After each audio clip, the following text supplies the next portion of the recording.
Thank you. I have some breach of Social distancing, I don't think. yes. Okay. Now we have with us today in September an August visitor. Yes. We rarely get high-profile visitors like you. We are quite happy to welcome you in the tradition of Africa.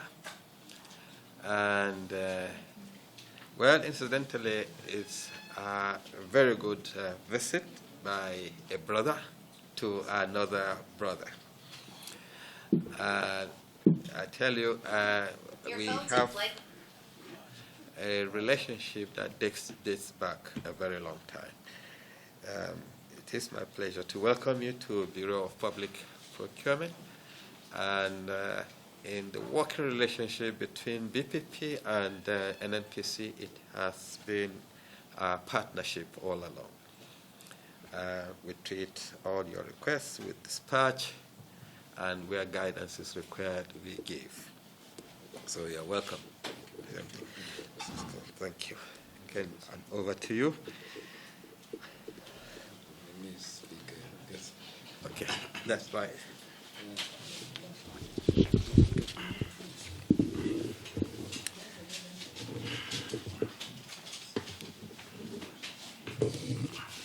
Thank you very much, DG and my elder brother, very distinguished senior management staff of the BPP, my colleagues, ladies and gentlemen. We're happy to be here, sir. First of all, this corporation is owned by 200 million Nigerians, and we have a responsibility to be accountable to all the 200 million shareholders, including myself. And the meaning of that is that in the context of procurement is that we must do the right things. We must follow all external rules. We must procure at the least cost, and we must also be very transparent in the process of our procurements. When the BPP Act was enacted, there is no difficulty for NNPC to align with this because many of the provisions of the BPP Act are actually practices that are enshrined and entrenched in the NNPC system. So for us, BPP's presence is a very, very good inducement for us to do more and to do greater things on behalf of the 200 million shareholders and to comply with all extant rules and regulations of procurement. And we're happy also of the overall historical relationship between NNPC and the BPP to the extent that I'm not sure the BPP has ever declined any material request that we have done, because we also make sure that we don't present anything that cannot stand the test of your processes. My elder brother, we're happy to be here. This company belongs to all of us. You hear a lot of things, but I'm sure the DG will bear me witness that this company has been a very, very compliant company and will continue to do so, continue to do my most importantly, sir. As a principle, this company is now anchored around transparency and accountability. We have decided, consciously to become a partner company for the EITI. What that means is that, everything you're doing is open to public scrutiny. Everything that you need to tell the public, you must tell them on time. And not only that, you must completely do things that are beneficial for the common good. And that's why we are here, DG, to reassure you that this company won't present anything that is not credible to this institution. Will comply with every provision of the BPP Act in all our procurement activities, and ultimately will deliver value to the Nigerian people. Otherwise, you and your team were very, very grateful for all the support that we have received from the BPP over time. And thank you very much, sir. Thank you.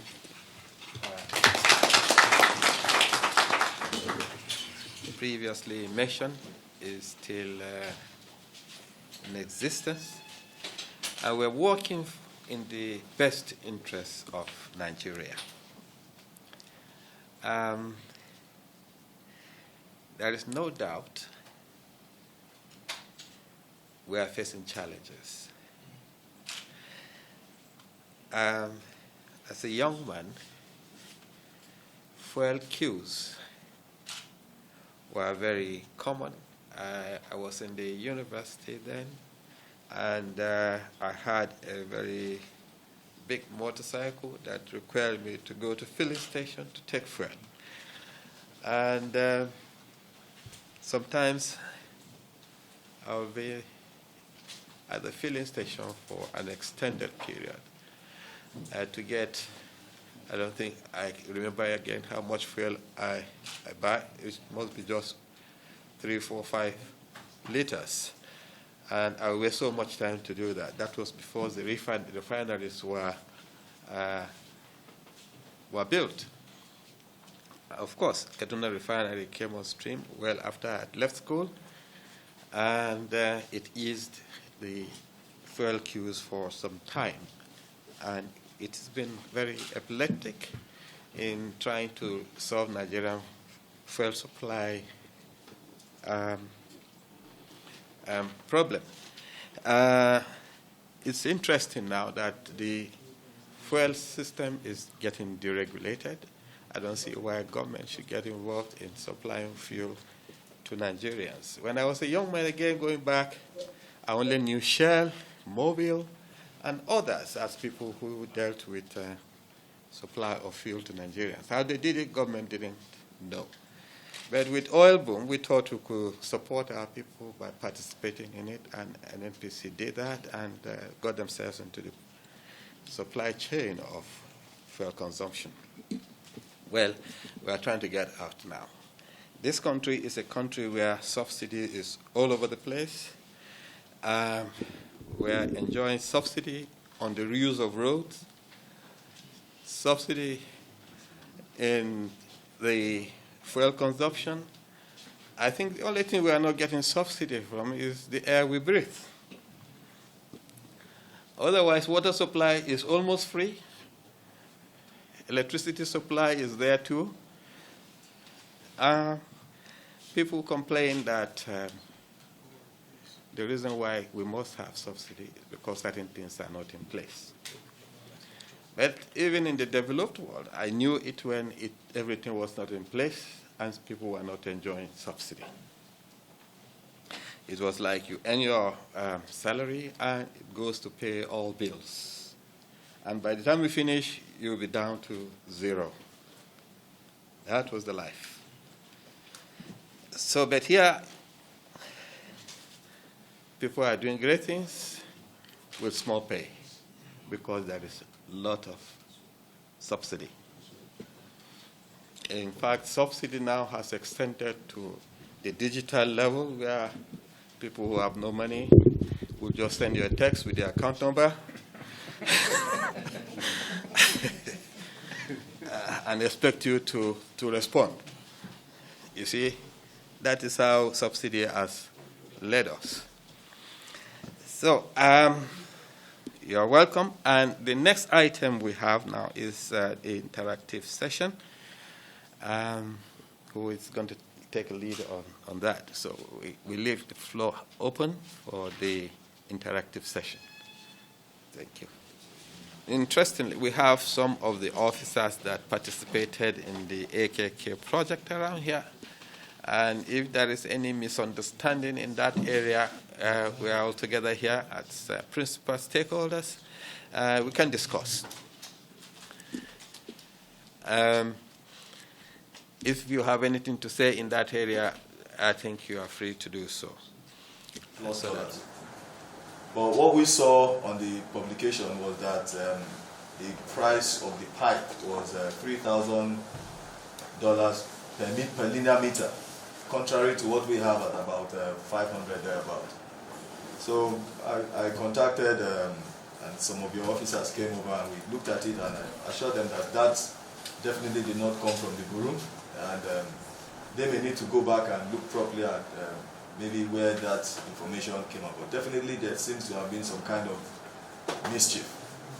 Because when we looked at it further, what we realized was they seem to have aggregated other costs associated with the project and called it the cost for the pipe, which is why they arrived at, possibly may have arrived at that kind of high price, including construction, laying, SCADA, telemetry and everything, and they added it and said that was the cost of the pipe. So I shared with them that there was no cause for alarm.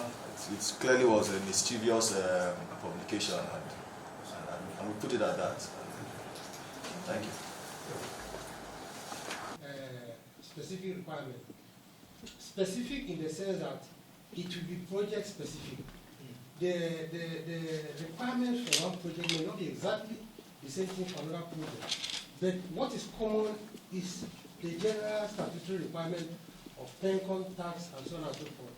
But for pipe laying and some other things which are specific, it must have some specific criteria which is in line with the procurement you are going to do. So there's a need for you to look at the time, there's a need for you to look at the specification, there's also the need for you to look at the specific requirement as for each project. So that's some of our observations. Thank you, sir. Thank you. They were meant to keep trucks off our roads, but trucks are very much on our roads today and creating havoc across the country. Federal government has spent a lot of money building roads and rebuilding some, but because of the heavy axial load on the roads, they are collapsing again. In fact, some of the roads constructed by the present political administration have started giving way, and it hurts because this infrastructure were acquired at very high cost. Is there any way we can revive these pipelines again? They have actually aged, definitely. They will require a lot of investment.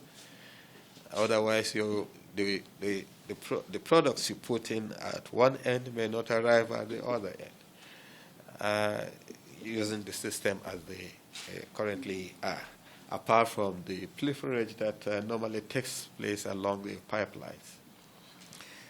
So is there any way that we'll get these trailers off our roads?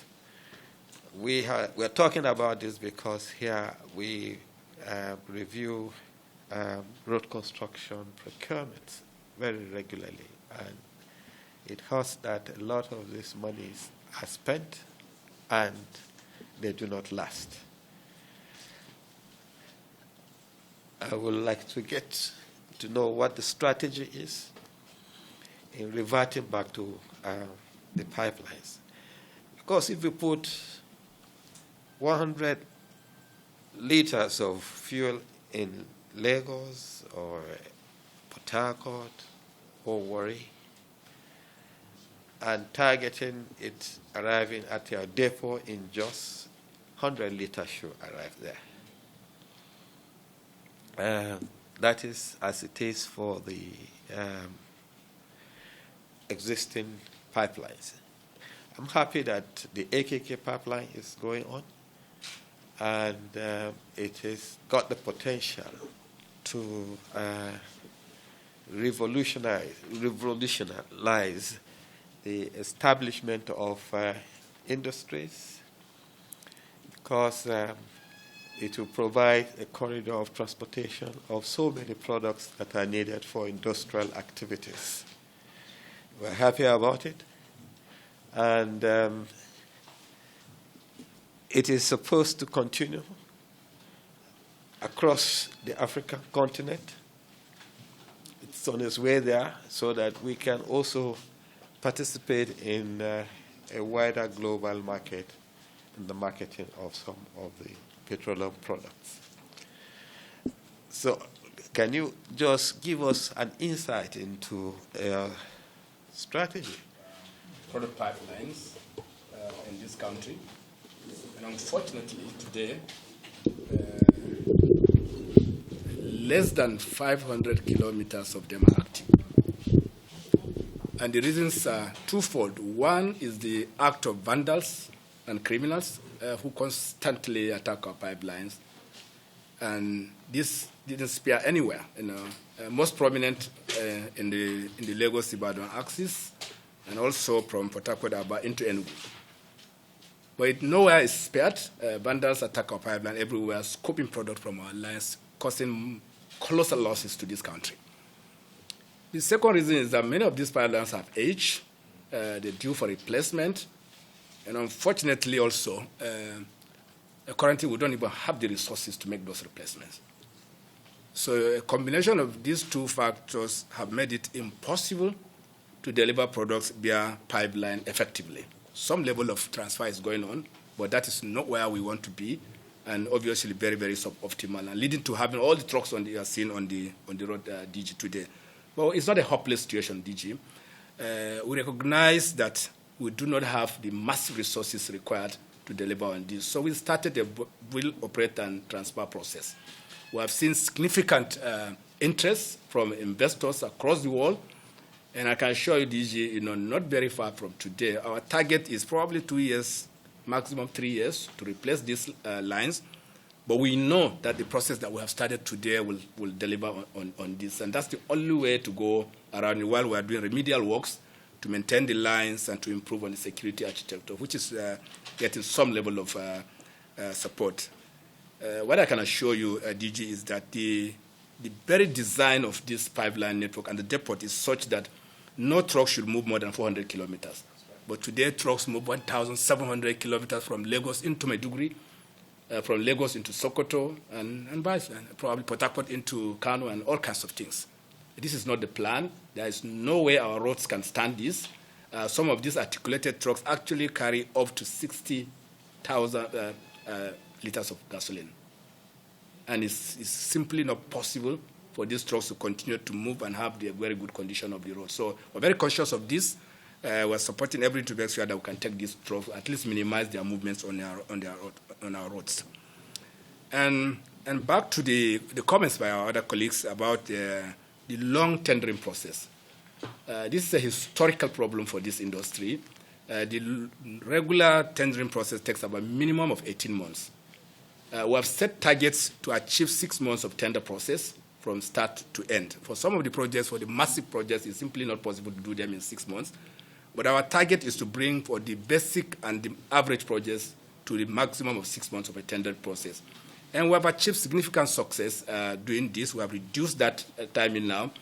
Some projects can now be delivered in 10 months. So we're very proud of this feat. But we'll continue to work on it so that we realize the 6 months for the basic projects and reduce as close as possible for the massive upstream projects particularly.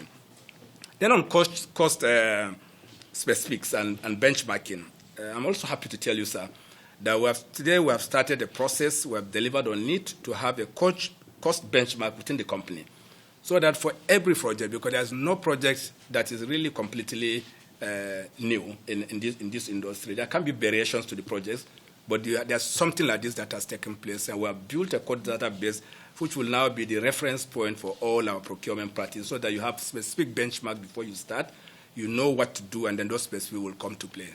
And you will see this improvement in our communications with the BPP. On documentation, incomplete documentation, my understanding is that our documentation seems to be satisfied, but I didn't know this, but I assure you that whatever is the gap, my technical team will engage to see what extent of documentation do we need upfront so that we can minimize those concerns. Lastly, there's a comment by our colleague about the AKK project. It's very pedestrian and malicious. I don't need to comment on this. But the reality is that public scrutiny is good for every business. You have to be accountable to your shareholders and your stakeholders. We agree with this completely. But public scrutiny should not translate into malice and pedestrian considerations, bringing down the entire fabric of organizations that rely completely on the work of this company. And we have no issues with this. We know it is pedestrian. We have no need to react to this.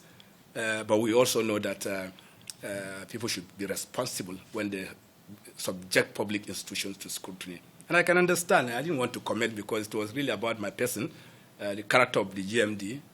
They didn't even know that I wasn't GMD in 2017. So you can see how pedestrian such allegations are. But we have no issue with this. We know that we're doing the right thing.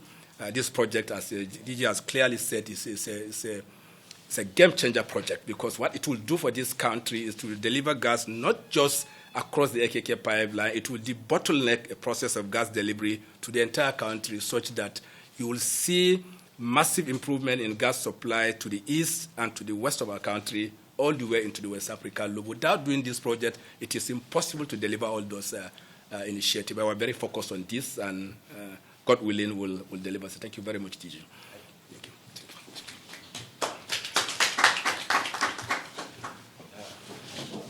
But I will also. Oh. Okay. Oh, okay. Got it. So you represent them. So, no more handshake. Yes, young people have already taken the picture. Yeah, no, please make sure you use it properly. Visiting you, DG. Thank you. Thank you very much, sir. Thank you very much. The person that spoke to you and mentioned that NNPC followed due process was the officer who reviewed the whole process.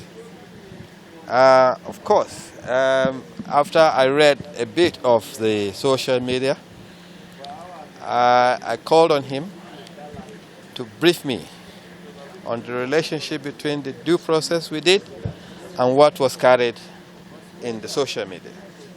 And of course, he noticed a very big variation between what we did and what NNPC has with what was in the social media.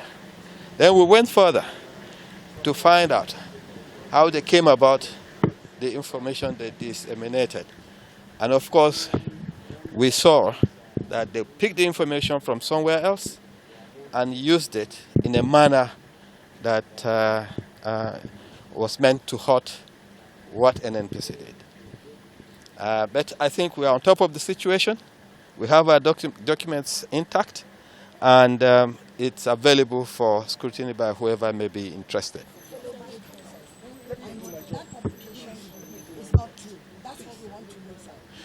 Definitely. Of course, from what I've already said, the publication is not reflective of what actually happened. What's the word for investors in this project? Oh, well, I think they are used to some of these things now. It happens in every climb. People push out certain information for certain purposes. But in this one, they will not succeed. Thank you. The DJ has spoken. I have no comment.